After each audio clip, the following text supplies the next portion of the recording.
এখানে অঙ্কে বলা আছে একটি শহরে মোট জনসংখ্যার 40% অশিক্ষিত এবং 60% গরিব। ধনীদের মধ্যে 10% অশিক্ষিত।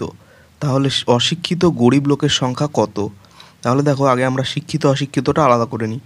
অশিক্ষিতের সংখ্যা বলা আছে 40%, তো অশিক্ষিতর দিকে আমরা 40 লিখলাম। আর শিক্ষিত কত হবে তাহলে? শিক্ষিত 100-এর মধ্যে 40 যদি অশিক্ষিত হয় তাহলে 60 নিশ্চয়ই শিক্ষিত হবে, তাহলে শিক্ষিতের দিকে আমরা লিখলাম 60। এবার বলা আছে 60% গরিব, তো গরিবের দিকে আমরা 60 দিলাম, বাকি থাকলো 40 হচ্ছে ধনী।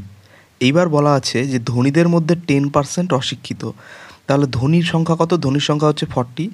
এবার এই 40-র মধ্যে 10% যদি অশিক্ষিত হয়, অর্থাৎ 10%কে মানে কত? 10% মানে 4 জন, ঠিক আছে? চলো 40-র 10% কত হয়? 4।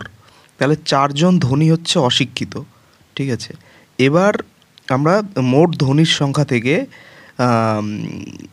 যতজন ধনী অশিক্ষিত, অশিক্ষিত ধনী অর্থাৎ 4 জনকে মাইনাস করে দিলাম। মাইনাস করলে আমাদের চলে আসলো 36। তাহলে অশিক্ষিত গরিব লোকের সংখ্যা হচ্ছে 36।